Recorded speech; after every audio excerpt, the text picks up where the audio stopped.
Halo semuanya, pada video kali ini saya akan menjelaskan materi pada bab 13 yaitu failover load balance. Oke, nanti yang pertama ada konsep failover and load balance, kedua setting topologi, ketiga add default route pada router customer, keempat konfigurasi failover, kelima check gateway pada failover, keenam konfigurasi load balance ECMP, ketujuh trace route, kedelapan kasus berbeda bandwidth pada ISP, ke-9 konfigurasi load balance router rules, ke-10 konfigurasi load balance firewall mingle. Pertama, konsep failover and load balance. Oke, pada materi kali ini kita akan membahas konsep failover and load balance, teman-teman. Failover and load balance merupakan metode yang sama. Jadi ketika company memiliki dua arah jalur ke internet atau lebih mudahnya memiliki jalur internet dengan menggunakan dua jalur ISP, kemudian di sini juga tersedia dua jalur yang mengarah ke internet, satu ke ISP pertama dan satunya lagi ke ISP kedua. Untuk failover nanti gambarannya pada satu ISP yang aktif dan satunya disable, yang nantinya menjadi backup.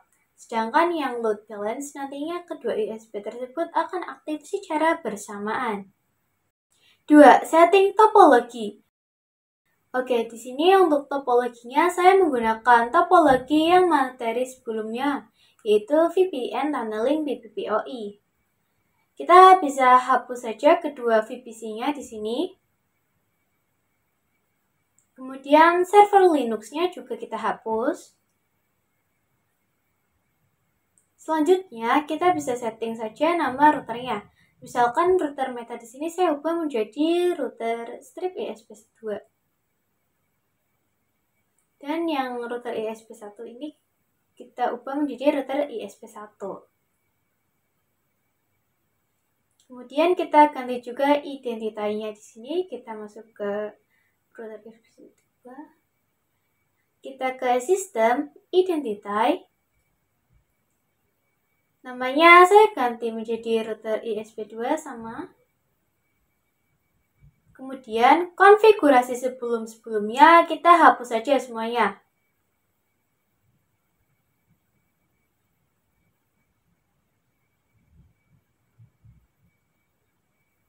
Kemudian kita ke router yang pertama. Kita ke sistem identity. Namanya kita ganti router ISP1. Kemudian konfigurasi sebelum-sebelumnya juga kita hapus semuanya. Oke, saya rasa sudah semua. Jika sudah, kita bisa hapus saja kabel yang terhubung ke router ISP2. Kemudian kita konfigurasikan IP router ISP2. IP address, 8 address, sama dengan IP-nya saya akan berikan 10.0.137.148/24. Interface-nya Ether 1. Kemudian gateway-nya IP root 8 gateway 10.0.137.1. Dan setting DNS-nya IP DNS set servers 8888. Kemudian kita coba ping ke internet. Ping 8888. Oke, berhasil. Kita coba ping domain, ping google.com. Dan di sini juga sudah berhasil. Karena ISP2-nya sudah aktif, bisa kita tuliskan saja di sini, kita kasih teks 10.0.137.148. Selanjutnya, kita tambahkan satu router lagi yang bertindak sebagai customer.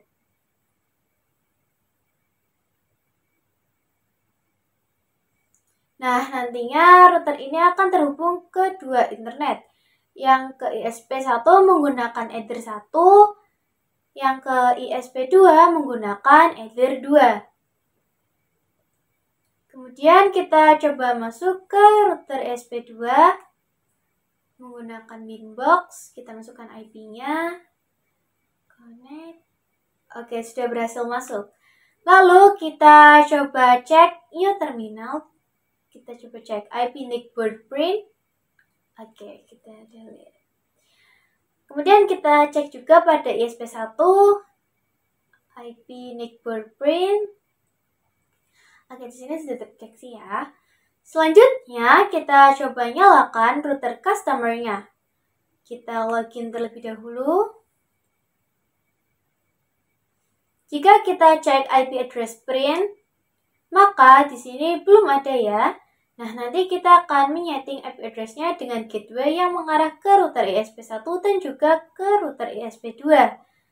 Oke, langsung saja kita setting pada router ISP1 dulu. Kita ke IP addresses, kita tambahkan interface-nya adalah Ether 2, IP-nya 192.168.1.1/24. Interface-nya Ether 2, apply, oke. Kemudian pada router ISP2, kita ke IP addresses, tambahkan interface-nya Ether 2, IP-nya 172.16.1.1/24. Selanjutnya kita buka router customer-nya, kita konfigurasikan IP-nya. Kita konfigurasikan dulu yang ISP1. Kita ketikkan IP address, add address sama dengan 192.168.1.2/24. IP-nya saya akan memberikannya titik 2. Interface-nya ada 1. Kemudian kita konfigurasikan yang ke ISP2. IP address, add address 172.16.1.2/24. Interface-nya Ether 2.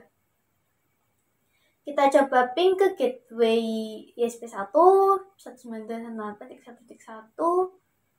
Oke, berhasil. Kemudian kita coba ping ke gateway ISP2 172.16.1.1, dan di sini juga sudah berhasil. 3. Add default route pada router customer. Oke, kita lanjutkan. Di sini router customer-nya kita setting romonnya dulu. Kita ketikkan tool romon, set enable yes. Print. Oke. Kemudian pada ISP1 kita aktifkan juga. Oke, sudah aktif ternyata. Nah, di sini kita pastikan dulu bahwa ISP1 ini bisa internetan. Kita coba ping 888. Oke, sudah bisa. Lalu kita masuk ke router customer-nya, new inbox, connect to Romon. Kita pilih yang router customer, Mikrotik, yang namanya Mikrotik ini.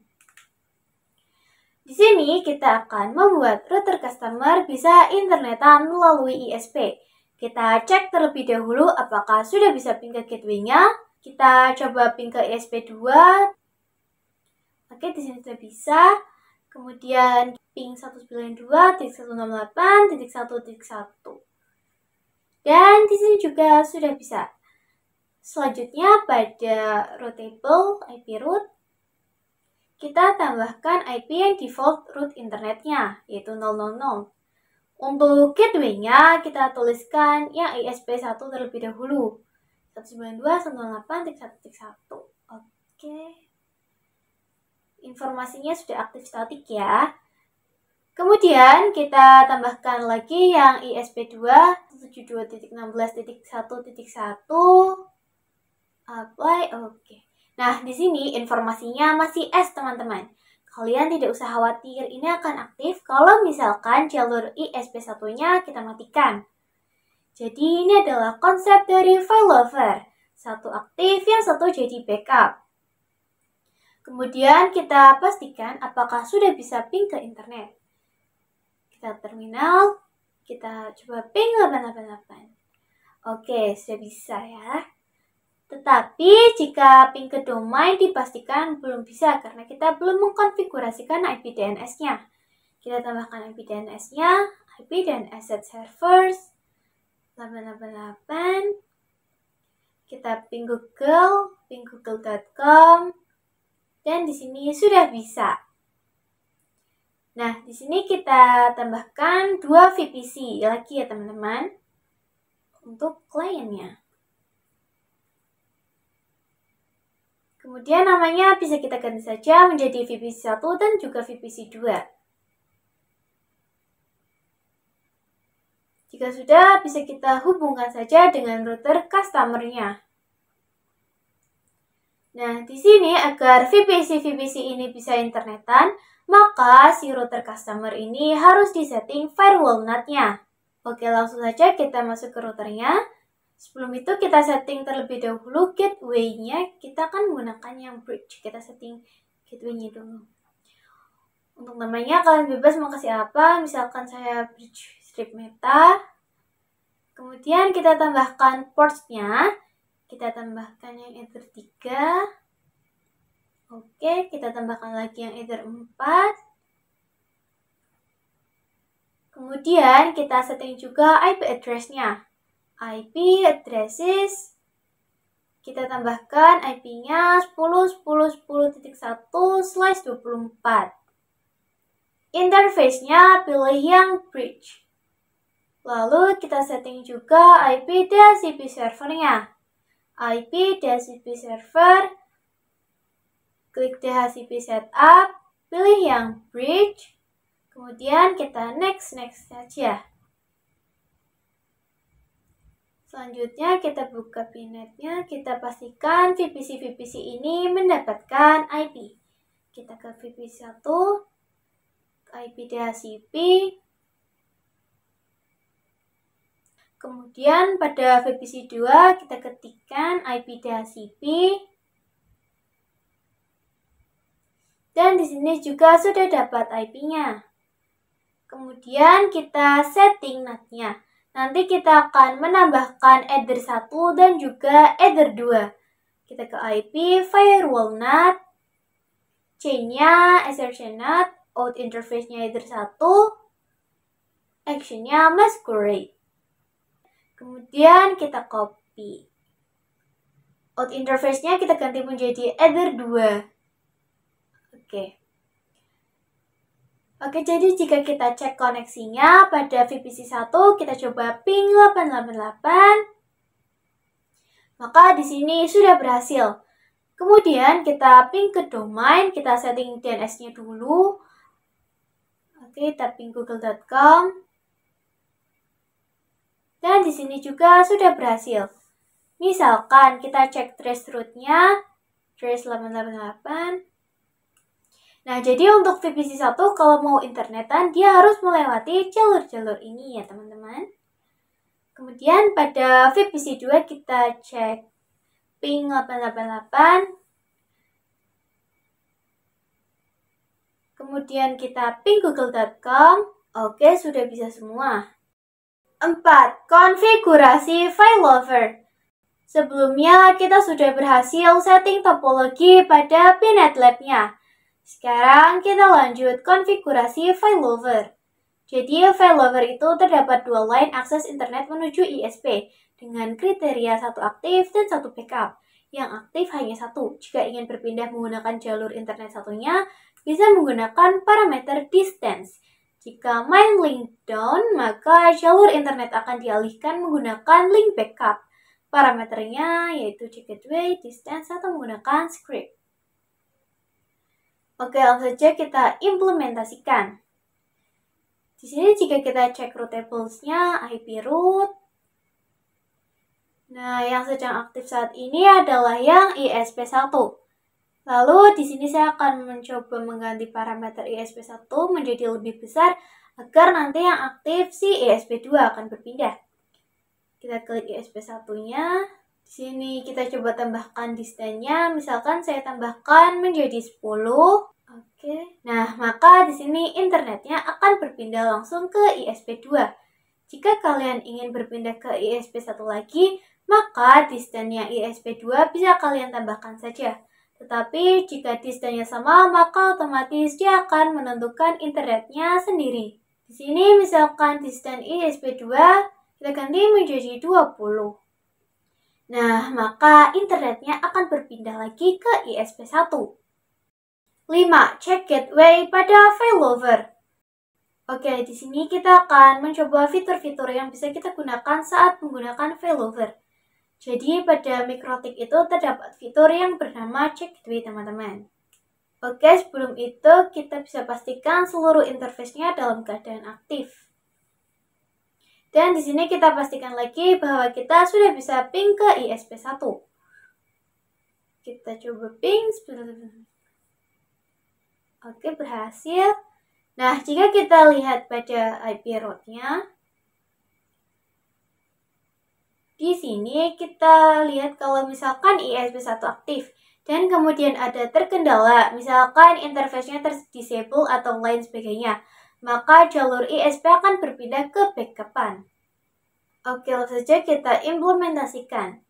Kita cek gateway-nya pada ISP1. Nah, di sini pada cek gateway-nya terdapat dua pilihan. Bisa menggunakan ping ataupun ARP. Di sini saya akan gunakannya ARP saja. Kemudian kita klik ISP2, cek gateway-nya, gunakan yang ARP. Apply, oke. Selanjutnya kita masuk ke ISP1. Kita ke IP addresses. Kita bisa matikan IP address-nya yang mengarah ke customer-nya. Kemudian kita cek pada customer-nya IP route. Nah, di sini bisa kita tunggu saja sekitar selama 10-20 detik. Nah, di sini sudah berhasil ya, ini sudah berganti. Dan apabila salah satu IP gateway-nya di sini dalam keadaan down, maka mikrotik ini sudah bisa mendeteksi. Nah, kalau kita tidak menggunakan check gateway pada router mikrotiknya, maka nanti dia tidak akan berpindah, teman-teman. 6. Konfigurasi load balance ECMP. Oke, selanjutnya kita bahas materi load balance. Pada konfigurasi sebelumnya, kita sempat mematikan IP address pada ISP1. Di sini bisa kita aktifkan lagi. Kemudian kita bisa masuk ke router customer. Di sini untuk yang konfigurasi internet ISP1 dan ISP2 bisa kita hapus saja. Karena kita akan mengkonfigurasikan load balance-nya. Dan untuk konfigurasi load balance, kita bisa lakukan lagi di routables-nya. Kita tambahkan, di sini DSD address-nya mengarah ke default route. Dan untuk bagian gateway-nya, kalian isikan 2 ISP, teman-teman. Nah, di sini kita ketikkan ISP yang pertama terlebih dahulu, yaitu 192.168.1.1. Kemudian ISP yang kedua, 172.16.1.1. Nah, maka di sini sudah terdapat informasi aktif statik ya, teman-teman. Kita coba cek pada terminal. Kita cek IP route print. Nah, ini sudah ada informasi bahwasanya call ke internet bisa menggunakan 2 IP. Kemudian kita coba uji pada VPC-VPC-nya. Kita ke VPC 1, kita minta IP, PDHCP. Kita ping 888. Nah, dipastikan bahwa sudah bisa ping ya. Kemudian kita coba lihat trace route-nya. Nah, bisa kita lihat di sini bahwasanya VPC1 kalau mau ke internet, yaitu yang pertama melewati interface bridge terlebih dahulu, lalu ternyata dia melewatinya ISP1, itu dia baru bisa ke internet, seperti itu. Kalau kita cek dari VPC2, kita minta IP, PDCP, ping 88, oke berhasil, lalu kita lihat trace 88. Nah, di sini sama ya, dia melewati ISP1 baru setelah itu ke internet. Kemudian misalkan dari VPC2 kita ingin ke Google, kira-kira dia akan menggunakan yang mana nih? Kita masukkan IP DNS dulu. Kemudian kita ping google.com. Oke, sudah berhasil. Kita lihat dulu yang trace google.com. Nah, ternyata dari VPC2 ke google.com itu dia lewat melalui ISP2, teman-teman. 7. Trace route. Sebelumnya kita sudah berhasil mengkonfigurasi load balance, teman-teman. Jadi bisa kita simpulkan bahwasanya router customer ini ketika dia ingin internetan, dia memiliki 2 jalur, yaitu ISP1 dan juga ISP2. Nah, pada kesempatan kali ini kita akan mencoba melakukan trace route dari sisi router customer atau sisi client VPC. Kalian bisa masuk ke aplikasi Winbox-nya. Nah, untuk melakukan traceroute, kalian bisa ke menu Tools, lalu traceroute. Untuk pingnya kita coba pakai yang 888, internet, kita coba. Untuk bagian protokolnya, pilih yang ICMP. Kalau sudah, bisa kita start. Dan bisa kalian lihat di sini, dia kalau ingin mengakses internet, itu menggunakan ISP2 teman-teman, melalui ISP2. Kemudian misalkan kalian ingin yang facebook.com, kalian ingin cek facebook.com, maka kalian bisa cek IP-nya melalui command prompt, run as administrator, ketikan ping facebook.com. Nah, di sini ada IP-nya, bisa kita copy saja. Lalu kita pastekan pada mikrotiknya. Kita start. Nah, di sini bisa kita lihat bahwa dari router mikrotik ke Facebook itu dia menggunakan internet ISP1. Kemudian kita coba cara mengetahui jika lihat dari VPC. Kita coba ping ke facebook.com, ping tadi IP-nya 157.240.208.35. Oke, bisa. Kemudian kita cek traceroute-nya. Nah, di sini ternyata dari sisi VPC ke facebook.com itu dia melalui IP ISP1, teman-teman. 8. Kasus berbeda bandwidth pada ISP. Oke, kita lanjut ke kasus yang pertama. Di sini nanti kita akan mencoba memberikan bandwidth yang berbeda untuk ISP1 dan ISP2. Saya nanti akan memberikan bandwidth 2 Mbps untuk ISP1 dan 8 Mbps untuk ISP2. Jadi ini perbandingannya adalah 1:4. Oke, langsung saja kita implementasikan pada Minbox. Kita masuk ke routing table, IP route. Di sini untuk yang mengarah ke internet, kita coba edit. Nah, karena 1:4, berarti satunya ini adalah yang ISP1, dan yang 4 berarti ISP2. Di sini bisa kita sediakan 5 kolom. Kita tinggal tambahkan 3 kolom lagi. Untuk kolom yang pertama sudah pasti itu adalah IP ISP1. Kemudian untuk 4 kolom ke bawah kita isi dengan IP ISP2.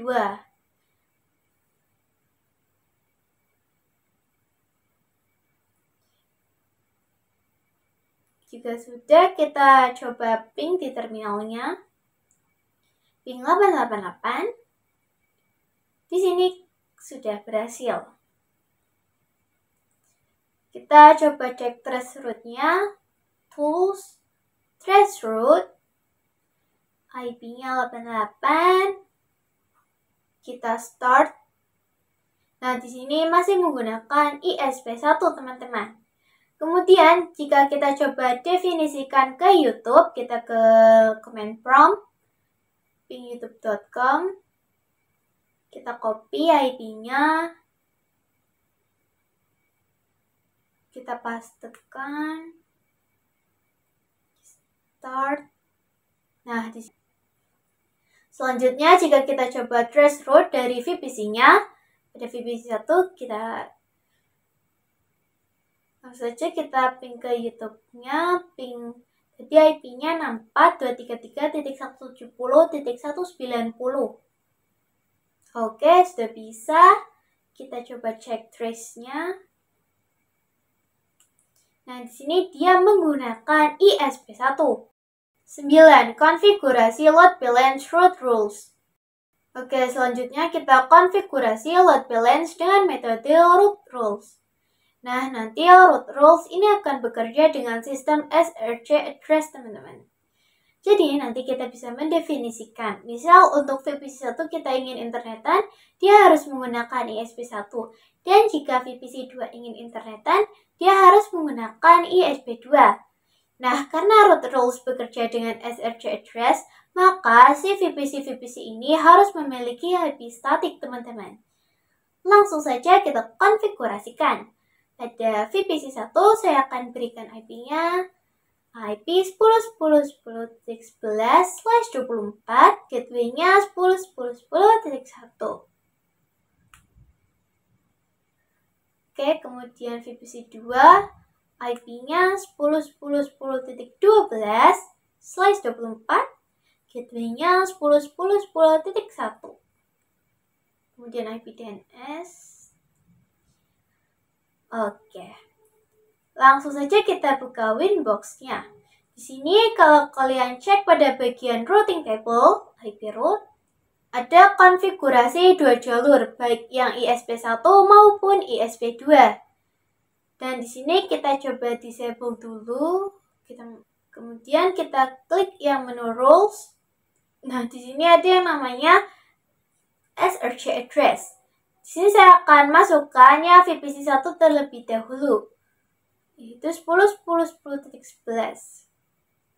Kemudian pada bagian tabelnya saya akan isikan misalkan VPC1. Lalu kita tambahkan lagi.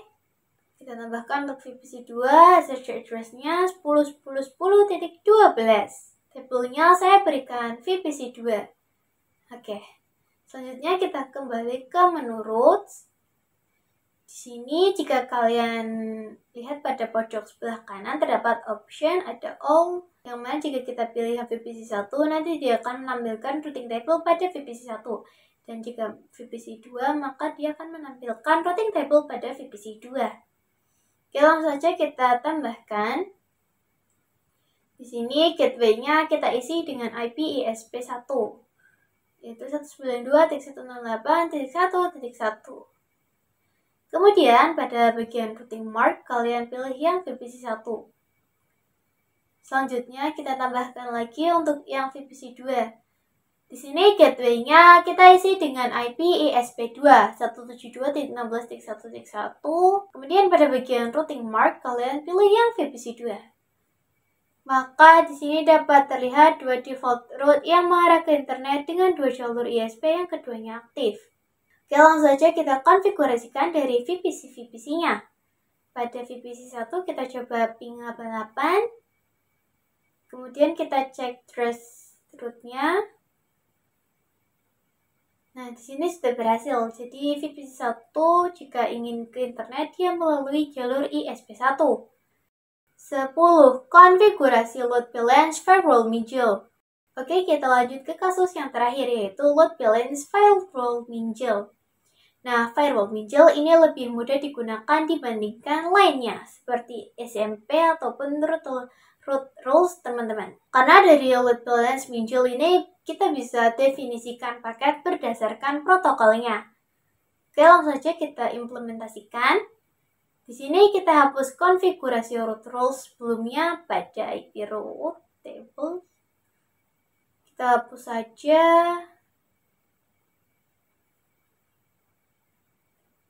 Jadi nanti kita bisa definisikan, misal untuk VPC1 kita ingin internetan, dia harus menggunakan ISP1, dan jika VPC2 ingin internetan, dia harus menggunakan ISP2. Oke, langsung saja kita ke IP, firewall, minjil. Kita tambahkan untuk yang VPC1 terlebih dahulu. C-nya kita pilih yang pre-routing, SRC address-nya kalian isikan. IP VPC1 yaitu 10.10.10.11. Kemudian action-nya pilih yang mark routing. Lalu new routing mark ini sama dengan tables. Di sini saya berikan marknya minjil strip ISP strip 1. Jika sudah kita apply, lalu oke. Kemudian kita tambahkan lagi untuk yang VPC2, chain-nya pre-routing. SRC address-nya isikan VPC2 10.10.10.12. Kemudian action-nya kita pilih yang mark routing. Lalu new routing mark-nya kita isikan minjil strip ISP strip 2. Jika sudah, kita bisa daftarkan route tables-nya IP route. Sini kita tambahkan gateway-nya, kita tambahkan untuk VPC1.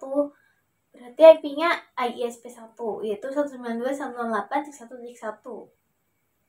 Lalu routing mark-nya kita pilih yang Minjul ISP1. Oke, kita tambahkan lagi yang gateway-nya, kita tambahkan untuk VPC 2. Berarti IP-nya apakah yang ISP2? Routing mark-nya kita pilih yang Minjul ISP2. Kita cek pada VPC-nya. VPC1 kita ping ke internet dulu, ping 88. Pastikan sudah bisa. Kita cek trace-nya, trace route.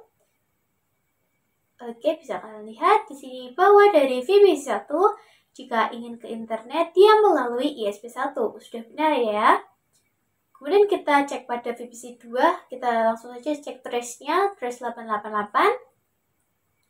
Dan di sini bisa kalian lihat bahwa dari VPC2 jika ingin ke internetan dia melalui ISP2. Sudah benar semuanya ya. Oke, sekian video saya pada kali ini. Terima kasih sudah menonton dan sampai jumpa pada video-video saya selanjutnya.